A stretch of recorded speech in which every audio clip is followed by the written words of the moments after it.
Hey everyone, welcome back to TVP Wildlife, the channel where we dive deep into the wild heart of our planet and uncover the wonders of life beneath the waves.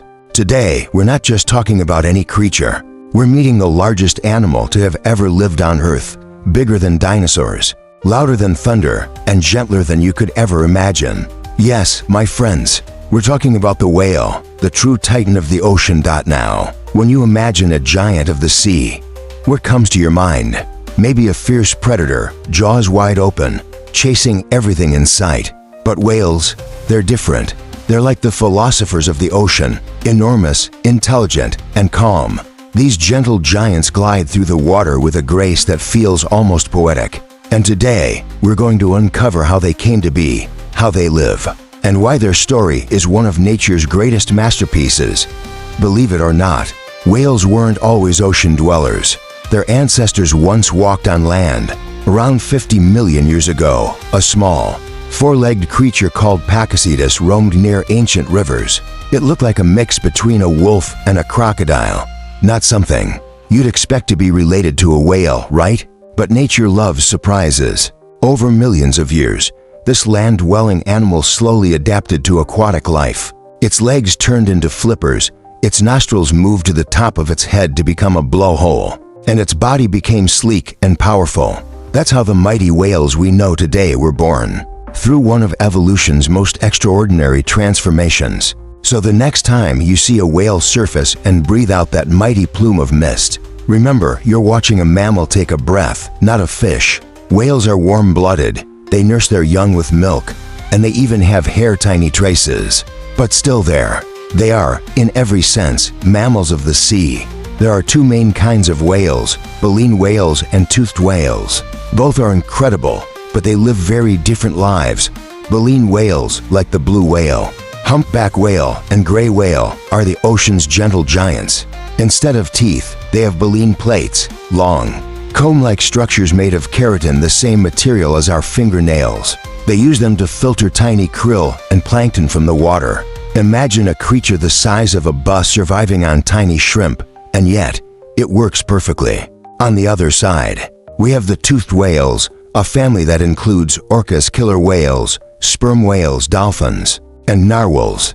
These whales are hunters. They use echolocation, sending out clicks that bounce off objects, helping them see with sound in the dark depths of the ocean. It's like having a built-in sonar, more advanced than anything humans have ever built. Let's take a moment to appreciate the blue whale, the largest creature ever known.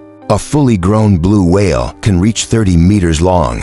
That's the size of a basketball court, and weigh up to 200 tons. Its heart alone weighs as much as a small car, and when it beats, you could hear it from 2 miles away underwater. One blue whale tongue weighs more than an elephant. Just imagine that. But despite their size, they're not monsters. Blue whales glide silently through the ocean, their deep songs echoing for hundreds of kilometers. They eat almost exclusively krill, consuming up to 4 tons a day during feeding season. And yet, their movements are calm, slow, deliberate, majestic. Watching one in the wild feels like witnessing the heartbeat of the ocean itself.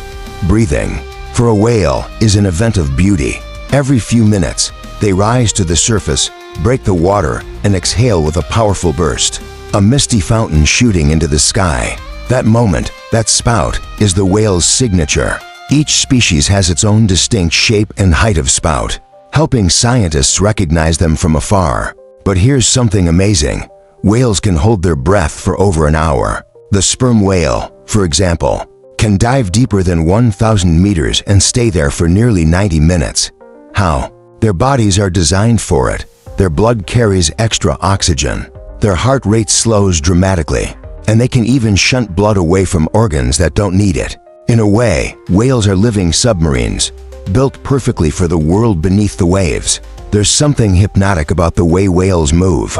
Their slow tail beats create a rhythm, a pulse that seems to sync with the ocean itself. And maybe that's why humans have always been drawn to them. From ancient legends of sea monsters to the songs of modern conservation, whales have been symbols of mystery, strength, and peace. But make no mistake, life in the ocean isn't easy. Behind the beauty lies a daily struggle to eat, to migrate, to raise young. and to survive in a changing world. And that's exactly what we'll dive into next. The ocean is a symphony. If you've ever been underwater, even for a few seconds, you'll notice how different it feels. Light fades quickly, colors disappear, and suddenly, you're in a place where sound becomes everything. For whales, sound is life itself. They use it to navigate, to find food, to recognize one another, to bond, and even to express emotion. While humans rely mostly on sight, whales live in a world of echoes. Their ocean home is like a vast concert hall, and every note, every click, every song has meaning. Let's start with one of nature's most beautiful mysteries, the whale song. These are not just random noises, they're structured, patterned, and even poetic. The humpback whale is the ocean's true musician. Its song can last for up to 30 minutes and travel hundreds of kilometers across the sea. Each song is made of phrases, like verses and choruses, that repeat and evolve over time. And here's the fascinating part. Every humpback whale in a region sings the same song, but that song changes gradually, as if the entire population is learning new verses together. It's like an evolving cultural language, passed from whale to whale, an underwater choir that never stops rehearsing. Scientists have been studying these songs for decades. Some say they're courtship calls used to attract mates. Others believe they're a way to establish social bonds or mark territory.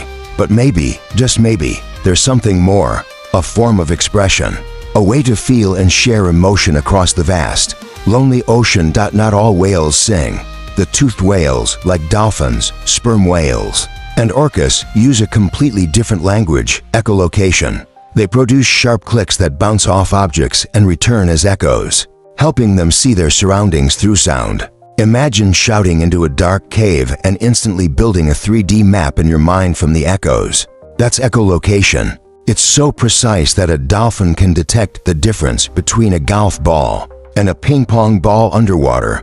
But that's not all. Toothed whales also use whistles and codas, short patterns of clicks, to communicate with each other. Each pod of sperm whales, for example, has its own unique set of codas, like a cultural dialect or family name. It's as if they're saying, "Hey, we're part of the same clan." These codas are passed down through generations, making sperm whales one of the few species known to have vocal cultures, traditions, that define who they are. Now here's something truly moving. Whales don't just use sound to talk, they use it to feel. In recordings, researchers have noticed that the tone, pitch, and rhythm of whale calls can change dramatically depending on the situation. When a whale is separated from its pod, it may call with repeated, rising notes, sounding almost like distress. When mothers and calves communicate, their calls are softer, gentler, and often at higher frequencies, so predators can't hear them. And during courtship, some songs are so rich and layered that they resemble musical performances, filled with emotion, timing, and passion. It makes you wonder, are whales simply exchanging information, or are they sharing feelings? Science can't say for sure, but if you've ever listened to a whale song echo through the deep, you can feel the emotion in your bones. There's something ancient, something deeply human about it, a reminder that connection transcends species. Sound travels 4 times faster in water than in air. That means a single whale call can be heard hundreds, even thousands of kilometers away. In fact, during the Cold War, military hydrophones designed to detect submarines accidentally picked up blue whale songs, some of the lowest sounds ever recorded on Earth. The blue whale's call is around 10 to 20 hertz, far below what humans can hear. But if you could slow it down and amplify it, you'd hear a deep, rolling vibration, a voice that can travel across entire ocean basins. And it's not just for beauty. These songs are essential for survival, helping whales stay in touch during migration, coordinate feeding, and even find mates across vast distances. To a whale, silence is danger. Noise pollution from ships, sonar, and drilling is like a fog that blinds their ears, making it harder for them to live in the only world they know. Think about this. A blue whale's song can travel from one side of the ocean to the other, and another whale will answer. They might never meet, never see each other, but they still connect. It's communication beyond sight, beyond distance, a language of vibration, emotion, and rhythm that predates our words by millions of years. In a way, whales remind us that communication isn't just about speaking, it's about feeling heard. And maybe that's why humans have always been fascinated by their songs. Because deep down, we recognize something familiar, a longing to reach out, to be understood, to not be alone in the vastness of life. Out there, beneath the rolling waves and endless blue, family means everything. Whales may roam across entire oceans, but they never truly travel alone. Their lives are built on connection, bonds that hold tighter than the tides, deeper than the sea itself. Among these giants, love is not just an emotion, it's a way of life.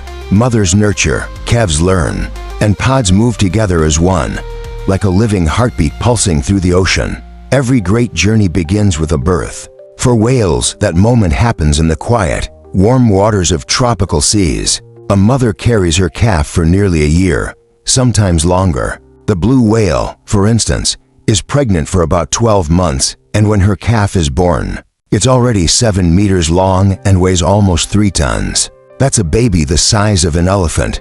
But what's even more extraordinary than their size is their tenderness. Right after birth, the calf must swim to the surface for its first breath. Guided gently by its mother, she nudges it upward, lifting it toward the light. That first breath is a symbol of life, a bond that will last for years.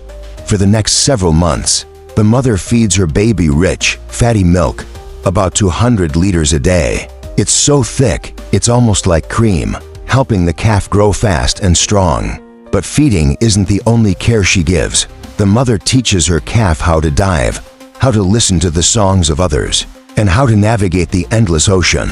They travel side by side, their bodies almost touching, a gesture of safety, warmth, and love.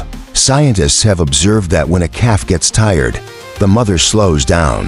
When predators lurk, she positions herself between danger and her child. In a world where the ocean can be unforgiving, this relationship is built on instinct, intelligence, and deep emotion. It's motherhood, written in waves. Whales don't just live alone. They live in pods, tight-knit family groups that can range from a few individuals to hundreds. Each pod has its own social structure, shaped by the species and environment. For example, orcas, also known as killer whales, live in matriarchal societies. The oldest female leads the group, her wisdom guiding the pod to feeding grounds, safe waters, and migration routes. She knows when to hunt, when to rest, and when to protect. And get this, orca families stay together for life. Sons and daughters never truly leave their mothers. Even when they're adults, they travel as one, communicating constantly through clicks and calls that only their pod can understand. Other species, like sperm whales, also form strong social units. Females and calves live together, caring for one another's young. When a mother dives to feed, others in the group surround her calf, forming a protective nursery circle. It's teamwork in its purest form, one generation safeguarding the next. Meanwhile, male sperm whales often roam far from their families, traveling across polar and tropical seas. But even they, after years apart, sometimes reunite with familiar pods. A reunion that scientists believe may involve recognition through sound, memory, or even smell. Whatever the mechanism, one thing is clear: whales don't forget. For centuries, humans believed animals acted only on instinct, but whales prove something far deeper: that emotion and intelligence exist across species. Whales mourn their dead. There are documented cases where mothers have been seen carrying their deceased calves for days, even weeks, refusing to let go. They circle the body gently, lifting it toward the surface, as if hoping it might breathe again. It's heartbreak in its purest form, and it tells us that these creatures feel profoundly. Whales also play. They breach, slap their tails, chase one another, and blow bubbles for fun. Calves sometimes ride waves just to feel the rush. Play, in many animals, is a sign of higher intelligence, a way to learn and bond through joy. And communication within pods isn't random noise. Each call carries meaning, whether it's a mother guiding her calf, a pod coordinating a hunt, or whales simply keeping in touch over miles of ocean. In the vastness of the deep, their voices are the threads that weave their world together. Whales aren't just social, they're cultural. Different pods have different hunting techniques, songs, and even behaviors passed down from generation to generation. For instance, orcas in the North Pacific use a carousel technique to herd fish into tight balls before stunning them with tail slaps. But orcas in the Antarctic, they use waves, creating coordinated surges to wash seals off ice floes. These are not instincts. These are learned traditions, unique to each pod, a sign of shared knowledge and memory. In fact, whale cultures are so distinct that scientists have begun describing them like human societies, with dialects, rituals, and family customs. When you think about it, that's breathtaking, an underwater civilization, hidden beneath the surface, thriving in harmony and cooperation. Whales teach us something profound about family and connection. In a world that often feels divided, they remind us of what truly matters: unity, care, and respect. They don't compete for status or wealth. Their survival depends on empathy, on looking after one another. And maybe that's why we find them so captivating. Because somewhere, deep in their world, we see a reflection of our own. A mother's love, a family's strength, a shared song carried through generations. The same emotions that define us, echoing in the ocean's heart. Whales may be huge, but they're not untouchable. Out in the wild, even the ocean's giants have predators for young or smaller whales. The most fearsome of all are orcas, the so-called killer whales. Despite the name, orcas aren't monsters. They're brilliant hunters, the apex predators of the sea, armed not with claws or teeth alone, but with teamwork and intelligence. When orcas hunt, they move like a coordinated army. Each member has a role. Some block escape routes, others distract, while one goes for the calf. They use communication, clicks, whistles, and body language to synchronize their attack. An orca pod can bring down a young gray whale, despite it being several times their size. It's nature's version of strategy, brutal, but astonishing. Adult whales, on the other hand, are rarely hunted. Their sheer size is deterrent enough, but that doesn't mean they're safe. Parasites, deep-sea pressure, exhaustion, and starvation can all take their toll. And then, there are the threats that don't come from nature at all. For thousands of years, whales lived in balance with the ocean. But then came the age of whaling, and everything changed. In the 19th and 20th centuries, humans hunted whales relentlessly for oil, meat, and bone. Whale oil lit our lamps, powered factories, and greased machines. Entire cities thrived on the industry of killing giants. The blue whale, once numbering in the hundreds of thousands, was driven to the brink of extinction. By the 1960s, some populations had fallen by over 90%. Whaling ships used explosive harpoons, weapons designed to pierce through thick blubber and detonate inside. The scenes were horrific, and yet, people justified it as progress, never realizing what they were destroying. Thankfully, by the late 20th century, the world began to wake up. The International Whaling Commission, IWC, banned commercial whaling in 1986. Populations slowly began to recover, but the damage was done, and new dangers were waiting. Today, the biggest threats to whales don't come from harpoons. They come from us, in quieter, deadlier forms. Noise pollution is one of them.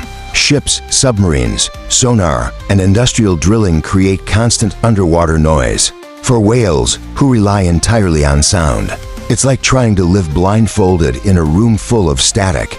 Their songs get lost in the chaos. Mothers can't call to their calves. Confused and disoriented, some whales beach themselves in tragic silence. Then their ship strikes, collisions between whales and massive vessels. Blue whales, humpbacks, and fin whales often migrate through busy shipping lanes. A single impact can kill instantly, and the ocean floor has become a minefield of plastic, chemical runoff, and fishing nets that trap and suffocate marine life.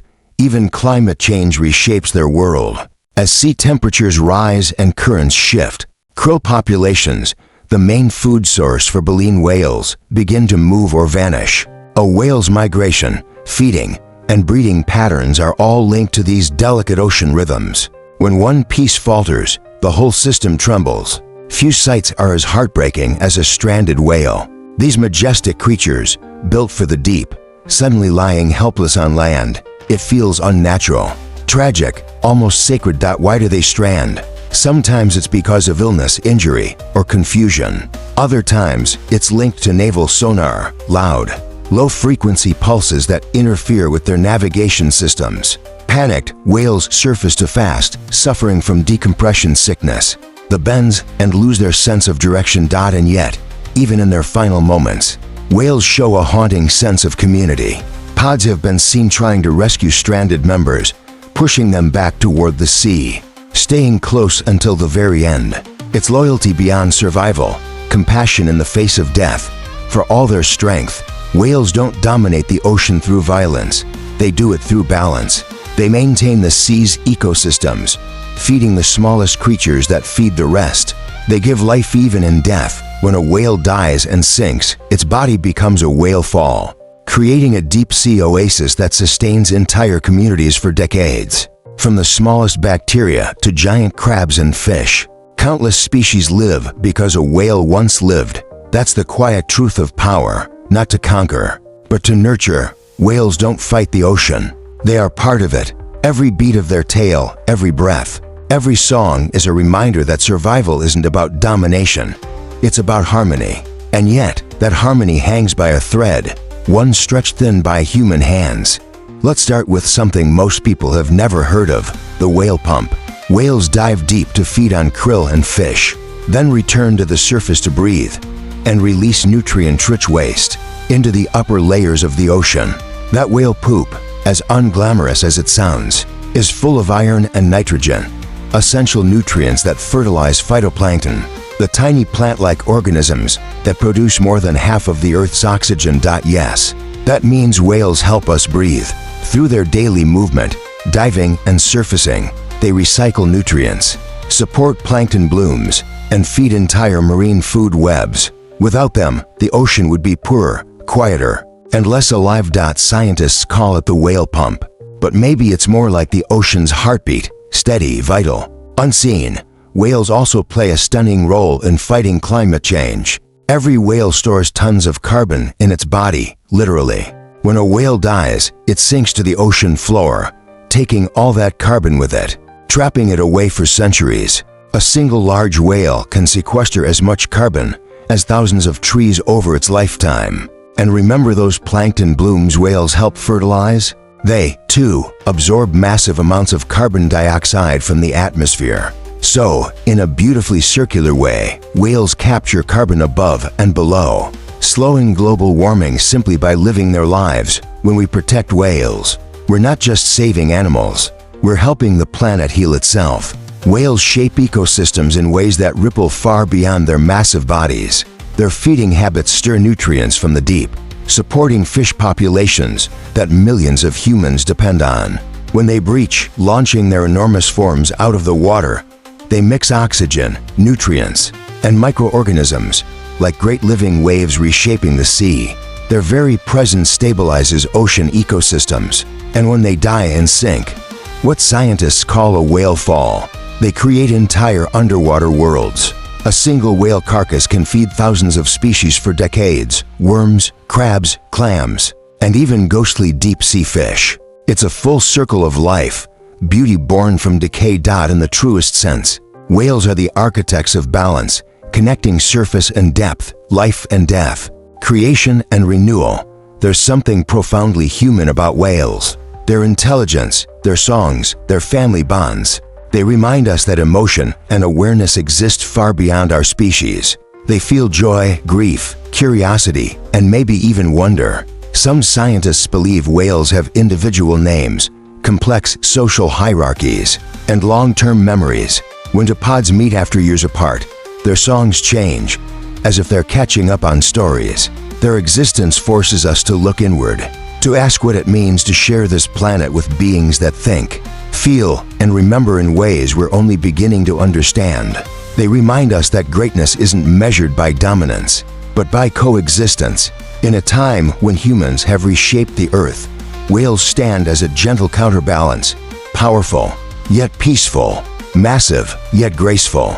They are proof that you can be the largest creature on Earth and still live in harmony. The ocean remembers. It carries the echoes of whale songs, some traveling across entire basins, some lasting longer than human civilizations. Each generation adds its own melody to that timeless chorus. To listen to whales is to listen to the memory of Earth itself, a story still being told.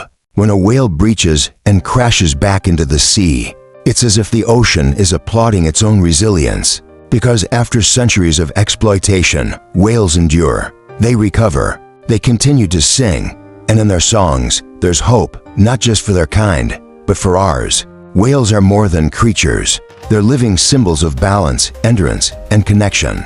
They remind us that protecting nature isn't charity, it's survival. Because when the whales thrive, the oceans thrive. And when the oceans thrive, so do we. And so, our journey through the deep comes to an end. From their ancient beginnings to their haunting songs, from fierce battles for survival to the quiet wisdom they carry, whales have shown us what it truly means to live in balance with the world. They are not monsters, not myths, but miracles, living bridges between past and present, between sea and sky. Their songs have echoed for millions of years, carrying messages of strength, unity, and peace. They breathe the same air we do, move through the same planet we share, and remind us that everything, from the smallest plankton to the mightiest blue whale, is connected. When we look into the eye of a whale, we don't just see an animal. We see ourselves, our hope, our fragility, and our longing to belong to something greater. The ocean isn't just their home. It's our origin, our responsibility, our future.